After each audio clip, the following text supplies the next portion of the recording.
Então, continuando aqui a nossa ideia sobre os golpes de internet, como eu dizia, o termo phishing se refere a um tipo de golpe na internet que forma um site ou um e-mail falso, mas muito parecido com o verdadeiro e que tem como intenção capturar as informações de identificação pessoal do usuário. Então é muito importante a gente saber diferenciar. Phishing não é malware, mas é uma atividade mal intencionada, é uma atividade maliciosa que forma um e-mail ou um site falso e sempre com a intenção de capturar informações de identificação pessoal. Outro ponto importante em relação ao phishing é que ele tem que ser parecido com o site verdadeiro. Quer dizer, não basta ser um site falso, não basta ser um e-mail falso, mas tem que ser parecido com o verdadeiro para justamente convencer o usuário de que aquele seria de fato o site verdadeiro, quando na verdade é o site falso e só tinha intenção de capturar as informações de identificação pessoal daquele usuário. Aí temos a ideia do phishing. Bem, existe um outro tipo de golpe, um outro tipo de ataque que nós chamamos de farming. Esse é um ataque bem mais sofisticado, bem mais complexo, porque phishing é relativamente simples. Qualquer usuário sem nem mesmo grandes conhecimentos da área da informática poderia criar um site falso, simples, mas parecido com o verdadeiro, que induzisse algumas pessoas a acreditarem e entregarem suas informações de identificação pessoal. Já quando falamos o termo farming, esse termo que começou a aparecer em algumas provas de concurso, porque até então, basicamente, o termo que se referenciava a sites falsos era phishing, mas aí começou a aparecer algumas referências ao termo farming, também se referindo à ideia de falso. Mas como é que funciona isso? Observa, quando tu digita um endereço de uma página da web no teu computador ou quando tu acessa um determinado link, esse link ou esse endereço que tu acabou digitando no teu computador, ele vai até um servidor chamado servidor DNS, que tem a função de converter essa URL, esse endereço daquela página que tu digitou, num endereço de IP. E é esse servidor DNS, então, que converte o endereço que o usuário digita para acessar aquela página da web no IP, que é o endereço que identifica em que computador, em que servidor essa página da web está armazenada. Agora, se esse servidor DNS, que converte o endereço que o usuário digita no endereço de IP para localizar onde se encontra aquela página da web, sofreu um ataque de farming, observa, se o servidor DNS sofreu um ataque chamado farming, esse ataque faz com que o servidor DNS, em vez de converter o endereço que o usuário digitou para o IP do servidor verdadeiro, onde se encontra o site verdadeiro, o que o DNS, quando sofre um ataque de farming, faz? Ele recebe o endereço que o usuário digitou e, em vez de converter para o IP do servidor verdadeiro, converte para o IP do servidor falso, onde está armazenado o site falso. E aí o usuário vai olhar lá na barra de endereços e está o nome do site verdadeiro. Imagina, www.bancodobrasil.com.br, foi isso que eu digitei. E quando eu olho na barra de endereços está isso digitado. Quer dizer, dá a impressão que o site é verdadeiro, porque nem na barra de endereços fica um endereço estranho, fica o endereço verdadeiro. Ah, mas daí o que o usuário faz? Nesse caso, como não é culpa do usuário, quem tem que tomar uma atitude e fazer alguma coisa é o detentor daquele site, que tem que verificar que o seu servidor sofreu um ataque de farming e passar a resolver esse problema para que ele passe a apontar para o site verdadeiro.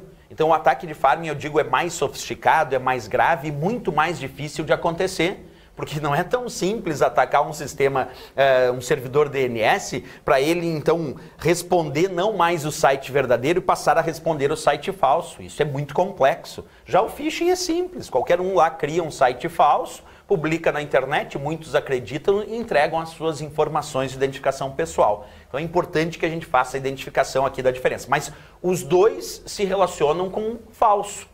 Quer dizer, tanto o phishing quanto o farming se referem, em provas de concurso, a elementos que vão, no final das contas, permitir ao usuário acessar um site falso. Porque o phishing é um site falso, um e-mail falso. E o farming aponta para um site que, em última instância, o usuário vai chegar num site falso. Só que aqui no farming é pior porque ele vai achar que é o verdadeiro, porque até mesmo o endereço na barra de endereços vai indicar o endereço do site verdadeiro. Então é interessante a gente fazer essa diferenciação, embora o mais comum em provas de concurso até hoje foi phishing, é bem importante observar que algumas provas começaram a colocar o termo farming com aquela famosa ideia de que no momento que algo fica tão conhecido dos concurseiros que começam a estudar para provas de concurso, lá vai a pessoa que vai promover aquela questão revisão de prova, pensa, não, mas isso aqui muita gente já sabe, o pessoal já está acertando demais. E aí vai lá e coloca uma outra palavrinha, o que já complica para as provas. Então fica ligado para as próximas provas no termo farming, embora vou repetir, phishing ainda é o que mais cai em relação a sites falsos se a gente comparar as provas que estão acontecendo atualmente dentro de várias bancas do Brasil, né? Outro tipo de ataque, que nós chamamos de golpe, são os hoax. Hoax nada mais é do que boato, por tradução mesmo.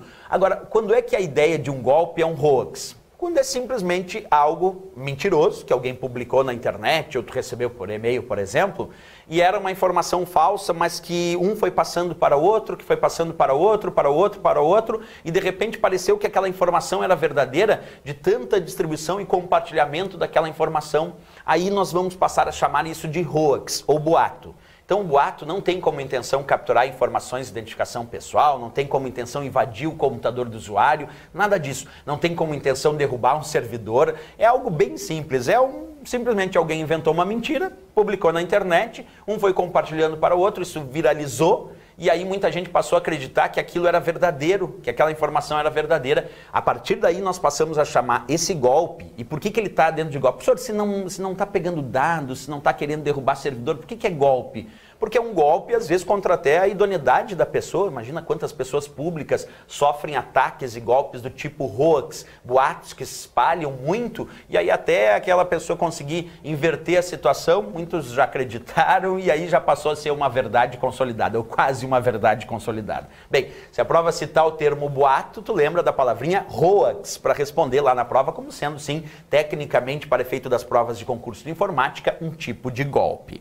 Bem, como eu falei de cada um deles, agora vamos fazer a revisão teórica, lendo individualmente a teoria de cada um para consolidar essa resposta. Vamos ao phishing, então, como eu indiquei. Site ou e-mail falso, como eu disse, parecido com o verdadeiro, mas com a intenção de capturar informações de identificação pessoal. Essa é a ideia que nós temos, então, de phishing, repetindo um site ou e-mail falso, mas tem que se lembrar, tem que ser bem parecido com o verdadeiro. Ah, o cara fez lá um site falso, que era do Banco do Brasil, como eu citei antes, mas ele errou, botou a logomarca do Itaú e disse que era do Banco do Brasil.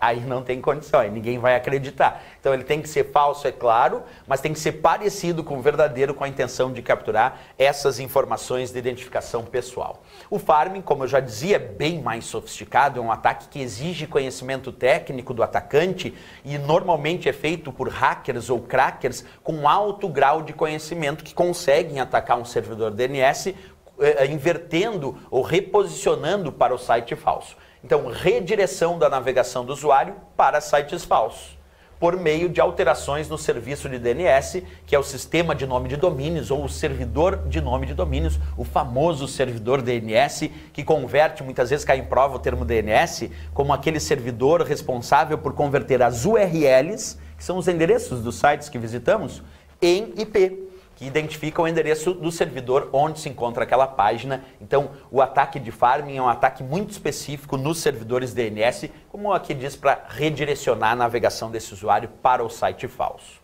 E como eu dizia aqui também, algo um pouquinho mais abrangente, quando o usuário tenta acessar o site legítimo, quer dizer, o usuário achou que estava digitando o endereço do site verdadeiro, o seu navegador web é redirecionado para uma página falsa. É o grande problema do farming, né? O usuário não percebe que está acessando a página falsa porque ele fez todos os procedimentos que foram recomendados para assegurar ou para dirimir os problemas de segurança. E às vezes, outra coisa que eu vou dizer, muita gente diz, professor, mas aí teria o cadeadinho se o site é do banco, teria certificado digital, teria o HTTPS, sim. Esses sites falsos hoje em dia usam criptografia para fingir que é um site verdadeiro. Só o fato de ter o cadeadinho e ter o HTTPS só está indicando que o site está criptografado. Agora, é claro, seria interessante clicar no cadeadinho para verificar o certificado digital, porque com essa atitude, aí sim, eu poderia perceber nas informações do certificado que foi usado para aquela criptografia do site falso que a autoridade certificadora não era confiável ou que o certificado não foi fornecido para aquele site que eu acho que estou acessando. Está estranho porque o certificado digital está com uma informação de fornecido para uma outra empresa ou para uma outra instituição, até para uma outra pessoa. E aí nós temos que tomar cuidado em relação a isso. Então, uma das boas atitudes que o usuário poderia tomar mesmo ele tendo digitado o endereço do site verdadeiro, para perceber se isso seria um ataque de farm, é que se esse site, por exemplo, é um site de um banco, tu já sabe que tem que usar HTTPS, não vai botar tuas informações que tu não colocaria no site do teu banco se o banco não usar HTTPS, que indica criptografia e aumenta a segurança. E para usar HTTPS, o site falso vai ter que usar um certificado digital, do qual tu vai poder clicar no cadeadinho para verificar as informações desse certificado. Se tu verificou que as informações não estão de acordo com, tipo, ele não foi emitido por uma autoridade certificadora que o teu banco disse que usava. Já começa por aí. Além disso, não foi emitido para o banco, foi emitido para um outro nome que está indicado ali.